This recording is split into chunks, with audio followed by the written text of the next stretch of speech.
The story of the hero twins is told to Navajo warriors today returning home from Iraq or Afghanistan, and so it's a gift to all of the Navajo people. The courage is a model for all of us. The trust that they had to use in serving the people is also a model. It is important to know also that underneath these four worlds of the Navajo is a world without color, a vacuum where all potential life emanates from. There is also another world of the Navajo, that it is a world of all, of unity, of abundance. And the Navajo people do not believe we live in scarcity. We live in a world of abundance. We live in a world of unity. This world was intruded upon when the Spanish conquistadores came to New Mexico and Arizona. And they met with the Navajos, but they really left them alone. They didn't try to come into Navajo land. The Navajos would raid their villages for sheep and for crops and other things, but they never tried to settle in the land of the Navajos. But in 1849, soldiers from the U.S. Army met with Navajo leaders and told them they intended to build forts within the land of the Navajo, and they intended to populate it. And so they did that. They built Fort Defiance, which was the first fort. The Navajos used to graze their sheep and also had their horses and other cattle there. And so the Americans had not fenced the fort in. And so one day in 1860, the soldiers came out and they killed all of the Navajo livestock. The Navajos just didn't understand such an act at all. And so Manuelito, who is a revered leader of the Navajo, got together 500 Navajos and they attacked Fort Defiance. There were 30 Navajo casualties, and the Navajos did manage to take some of the soldiers' horses. The soldiers considered this an act of war.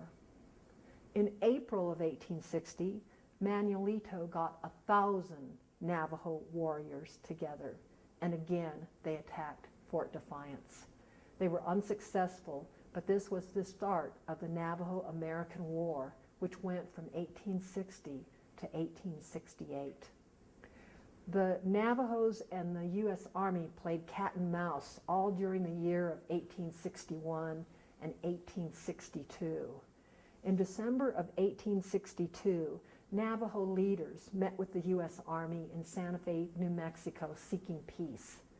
The Army told them that they must go to Fort Sumner, which was going to be a new reservation set up for them along the Pecos River. This the Navajos refused to do. They could not imagine leaving their land of the four sacred mountains, the land that had been built to them, the land where their deities lived.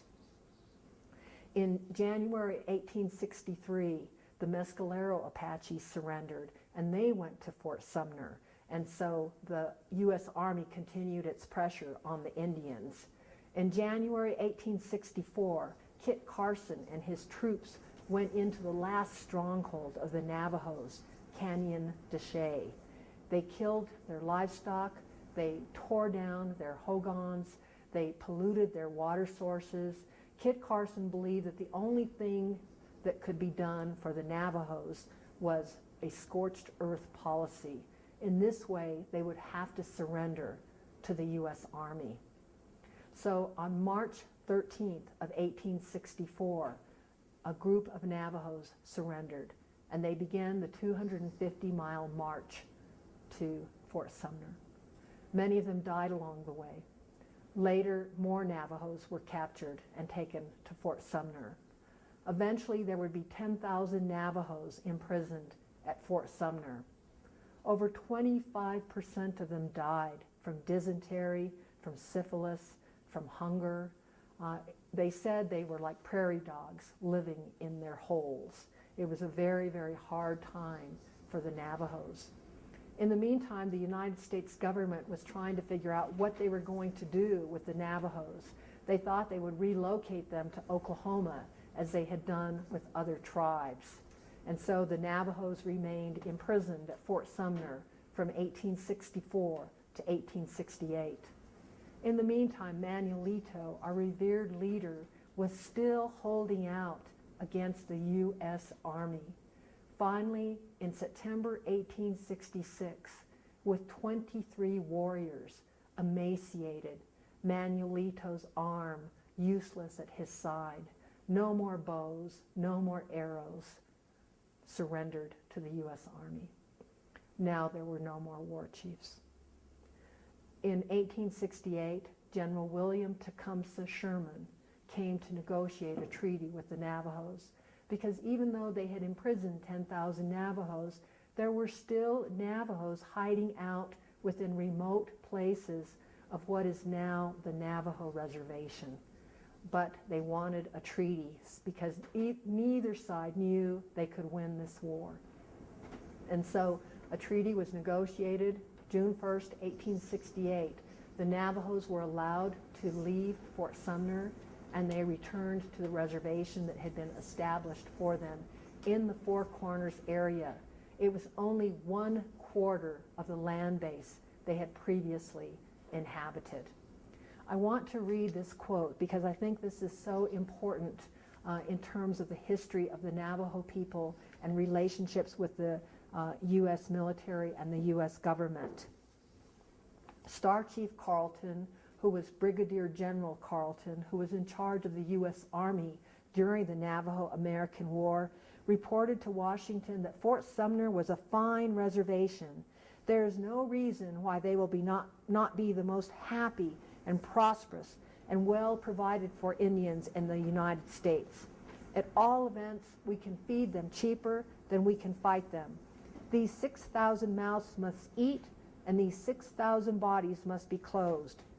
When it is considered what a magnificent pastoral and mineral country they have surrendered to us, a country whose value can hardly be estimated, the mere pittance in comparison, which must at once be given to support them, sinks into insignificance as a price for their natural heritage. The exodus of this whole people from the land of their fathers is not only an interesting but a touching sight. They have fought us gallantly for year on years. They have defended their mountains and their stupendous canyons with a heroism which any people might be proud to emulate.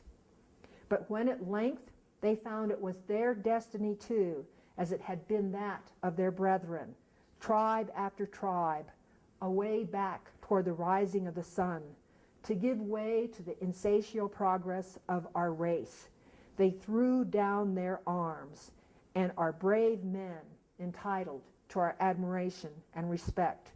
They have come to us with confidence in our magnanimity, and feeling that we are too powerful and too just a people to repay that confidence with meanness and neglect, feeling that having sacrificed to us their beautiful country, their homes, the associations of their lives, the scenes rendered classic in their traditions, we will not dole out to them a miser's pittance in return for what they know to be and what we know to be a princely realm.